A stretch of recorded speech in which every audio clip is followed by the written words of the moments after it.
మనుషుల నెత్తికెక్కి ఊరేగుతూ డబ్బు దోచుకునే నువ్వే దేవుడు అయితే నిన్ను నడి రోడ్డును దోచుకునే నేనెవరిని? దేవుడికే దేవుణ్ణి. వింపడే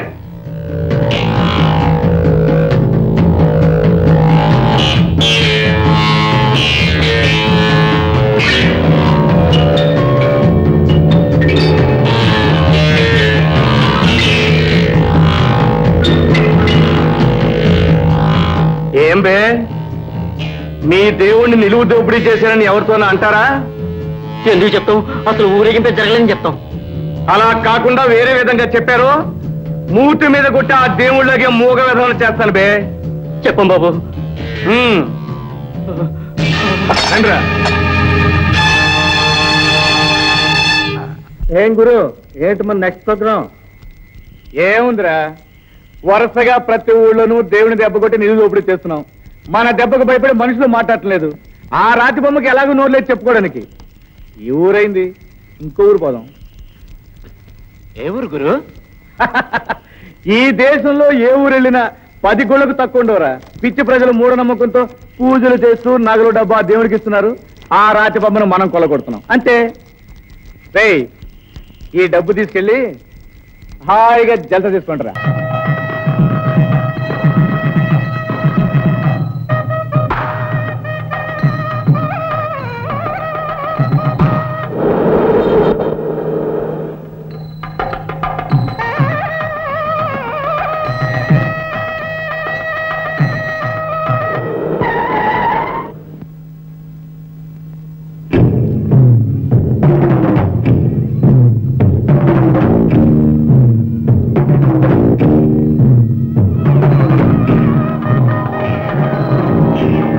ఎందుకు ఈ బొమ్మకి నగలు అలంకారాలు? అన్నాగమనే ధైర్యం ఎక్కడి నుంచి వచ్చింది బే? ఊరూరా జనాన్ని బెదరగొట్టి దేవుడి సొమ్ము దోచుకుంటుంటే ఊరుకుంటారనుకుంటున్నావా? తన సొమ్ము కొల్లగొడుతుంటే తనే ఊరుకుంటున్నప్పుడు మధ్య నీకెందుకు బే? దేవుడి సొమ్ము కాపాడేవాడిని. ముందు నిన్ను నువ్వు కాపాడుకో, తర్వాత రాయి గురించి ఆలోచిద్దాం. అనవసరంగా మాట్లాడక మర్యాదగా వెళ్ళు. వెళ్ళకపోతేనా?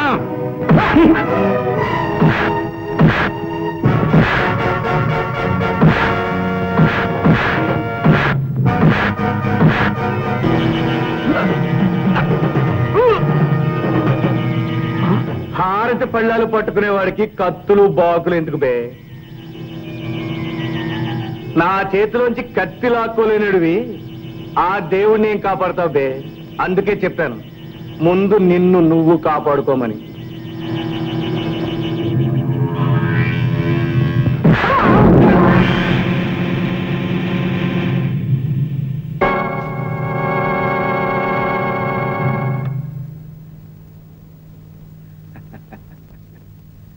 చూడు బాబు, ఎవరతను? దేవుణ్ణి ద్వేషించే మనిషి. చుట్టుపక్కల ప్రతి ఊర్లోనూ దేవుణ్ణి దోచుకుంటుంటాడు. ఎవడడ్డొచ్చినా వాడి పని సఫా. ఎక్కడుంటాడు? ఈ రోజు ఎక్కడైతే రేపు దేవుడు ఉండే మరో చోటు ఉంటాడు. ఒరే జగన్నాథం, వస్తున్నాన్రా.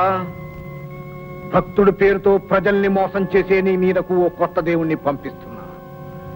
నీ మోసాలకు మాట్లాడని రాయి కాదురా ఈ కొత్త దేవుడు, రక్తం తాగే బెబ్బులి.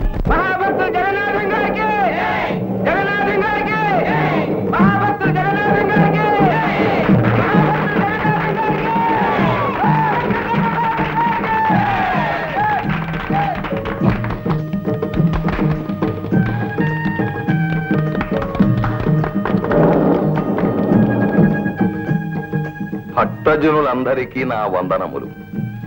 ఆ దేవుని దయ వల్ల, నా పూర్వజన్మ సుకృతం వల్ల, మీ అందరి ఆశీర్వాద బలం వల్ల హిందూ దేశములోని దేవాలయములన్నీ సందర్శించుకురాగలిగాను.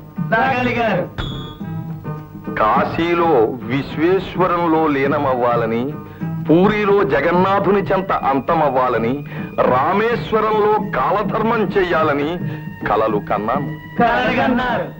కానీ ఆ సర్వాంతర్యామి నాకింకా ఆయుష్ ఉందను, ఈ మాయా ప్రపంచంలో నేను చేయవలసిందేదో మిగిలిపోయిందను, నా జన్మ ఇంకా పరిపక్వత చెందలేదను మళ్ళీ తిరిగి మీ వద్దకే పంపించారు. అందుకే వచ్చాను. వచ్చారు. మీలాంటి భక్తుల వల్ల మాలాంటి వారికి ఇంకా చాలా ప్రయోజనాలు జరగాలి. మీరు మా మధ్య రావడం మా అదృష్టం బాబు. నాదేముంది, అంతా జగన్నాటకం.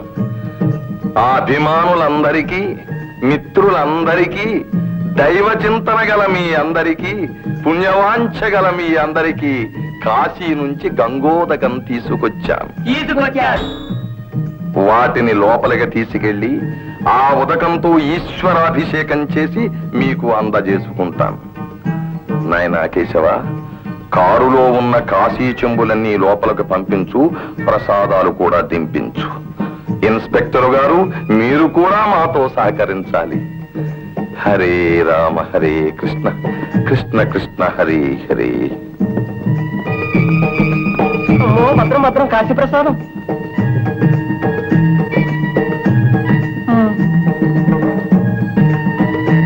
అదండి.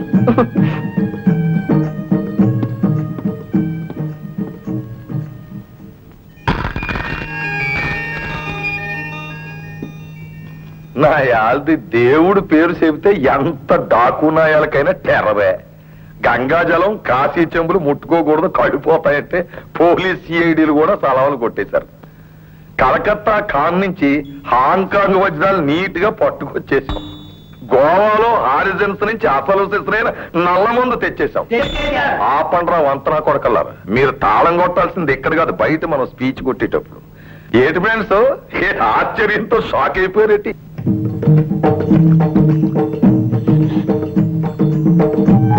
మేం కాశీకి వెళ్ళకపోయిన పవిత్ర గంగాజలాన్ని అందించారు. నాదేముంది, ఆ భగవంతుడు మిమ్మల్ని కరుణించి కటాక్షించి అందజేశారు. బాబు ఇన్స్పెక్టర్ గారు, సార్, ఐహిక సుఖాలను ఆశించక, ధనకనకాలను కోరక, భగవన్నామస్మరణమే జీవన పరమావధిగా పెట్టుకున్న మా బోంట్లకు మీ రక్షక పట్ల అవసరం ఉండకపోయినా అప్పుడప్పుడు వచ్చి ప్రసాదాన్ని స్వీకరిస్తూ ఉండండి. అలాగే బాబు. నాయనా కేశవ, అందరికీ తీర్థం ప్రసాదం అందేలా చూడు. హరే రామ హరే కృష్ణ. నువ్వెవడు బే? ఈ దేవుడి భక్తుణ్ణి. రాజా, ఈ రోజు నీ గురించి విన్నాను, కళ్ళారా చూశాను. మనుషులు అవసరం కొద్ది కల్పించిన రాతి బొమ్మను దెబ్బ కొడుతుండగా చూసి సంతోషపడ్డాను. ముఖ్యమైన విషయం చెప్పడానికి వచ్చాను. ఏమిటది? ఆ దేవుడి మీద నీకు కోపం, కక్ష ఉంది కదూ? అవును. నా తల్లిని నాకు దూరం చేసిన ఆ రాతి బొమ్మ అంటే నాకు కసి, పగ. రాయిని దెబ్బ కొడితే ఆ కసి, నీ పగ చల్లారతాయా? అంటే ఏమిటో అనేది. రాయిని దెబ్బ కొట్టం కాదు, ఆ రాతి బొమ్మను అడ్డం పెట్టుకుని దేవుడి భక్తుణ్ణి, దూతను అని చెప్పుకుని ఆ మనిషిని దెబ్బ కొట్టాలి. లేని రాతి దేవుణ్ణి అడ్డం పెట్టుకుని ఉన్న మనుషుల్ని దోచుకుని ఆ దొంగ నా కొరికెవడు? ఎవడో ఎక్కడున్నాడో చెబుతాను. నువ్వు నాతో మా ఊరు బయలుదేరిరా. ఏ ఊరు? ధర్మాపురం. శివాలయం పూజారి. ఎవడు చికెన్ పంతులు గడా? ఎరా పంతులు, గుడి ఎలా నడుపుతున్నావు? భేషుగ్గా నడుస్తుంది బాబు. ఈ వారం భక్తులు రాక తక్కువ, కలెక్షన్లు అంత పెద్దగా లేవు. అంతేనా? ఏదైనా థర్డ్ ఫ్యామిలీ తగలేసేస్తావా? సరే, రోజు దేవుడు దీపం వెలిగించున్నావా? జాగ్రత్తలో జనానికి అనుమానం వచ్చిందంటే నీ కొంపలో దీపం అర్పేసి కైమా కింద కొట్టేయగలరు. నీ తగులడు. మన హ్యాండ్లో మన దేవుడి గుళ్ళు అన్నిటికీ ఫోన్ చేసి కలెక్షన్ ఎలా ఉన్నాయి కనుక. ఎవరు బాబు నువ్వు? లోపలికి రాకుండా ఇక్కడ నిలబడిపోయావు. నన్ను గుర్తుపట్టలేదా పూజారి గారు? నేను రాజాని. రాజా? అవును పూజారి గారు, యశోదమ్మ కొడుకుని. నువ్వా బాబు? ఎంత వాడివయ్యావు? ఇన్నేళ్ల తర్వాత నేను చూస్తుంటే చాలా ఆనందంగా ఉంది. రా బాబు, దేవుడు దర్శనం చేసుకుందు గాని. నేను ఇక్కడికి వచ్చింది ఆ బండరాయిని దర్శనం చేసుకోవడానికి కాదు.